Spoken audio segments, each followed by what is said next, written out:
રાજ્યમાં આજે 4 વરસાદી સિસ્ટમ સક્રિય. કચ્છ, બનાસકાંઠા, પાટણ અને મહેસાણા જિલ્લા માટે ઓરેન્જ એલર્ટ, તો દ્વારકા, જામનગર, મોરબી, સુરેન્દ્રનગર, અમદાવાદ, સાબરકાંઠા અને અરવલ્લીમાં ભારે વરસાદનું યલો એલર્ટ.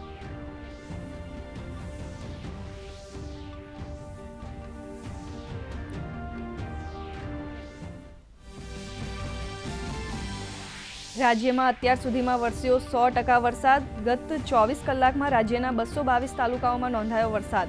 સૌથી વધુ બનાસકાંઠાના સુઈ ગામમાં 16.14 ઇંચ.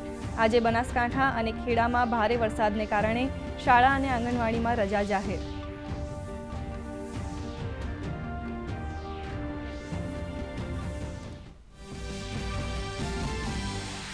આજથી ગુજરાત વિધાનસભાનું ત્રિદિવસીય ચોમાસું સત્ર થશે શરૂ.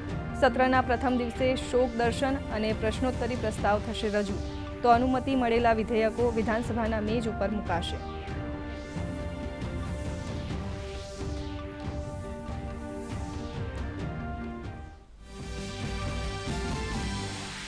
ભાજપ સાંસદોની કાર્યશાળાનો આજે અંતિમ દિવસ. પ્રધાનમંત્રી નરેન્દ્ર મોદીની ઉપસ્થિતિમાં પહેલા દિવસે જીએસટી રિફોર્મ અને સરકારની નીતિઓની સાથે અન્ય મુદ્દાઓ પર વિચારોનું થયું આદાન પ્રદાન.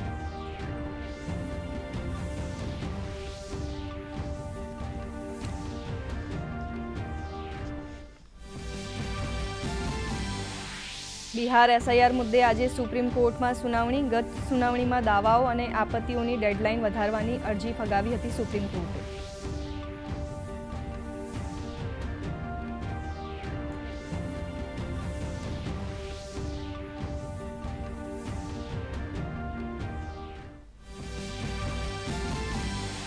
આગામી 3 થી 4 દિવસ જમ્મુ, હિમાચલ પ્રદેશ સહિત પંજાબમાં મધ્યમ વરસાદ થવાની સંભાવના. દિલ્હીમાં યમુનાના જળસ્તરમાં થયો ઘટાડો.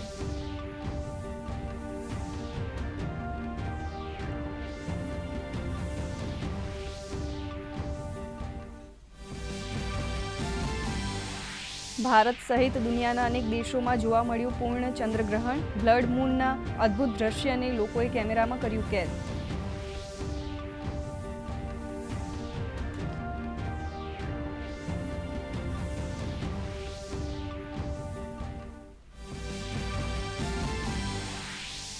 અમેરિકાના રાષ્ટ્રપતિએ હમાસને આપી અંતિમ ચેતવણી. કહ્યું, બંધકોને મુક્ત નહીં કરે તો ભોગવવા પડશે ગંભીર પરિણામો. હમાસે કહ્યું, વિચાર કરીશું.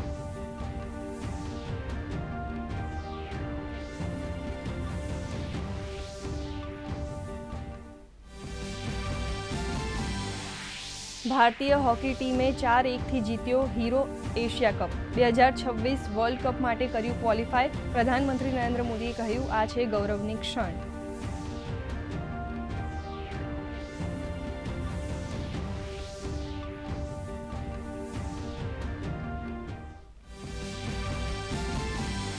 સેનરને હરાવી સ્પેનના અલ્કરાજે પોતાના નામે કર્યું યુએસ ઓપન ચેમ્પિયન, તો વર્લ્ડ નંબર 1નો તાજ પણ છીનવ્યો.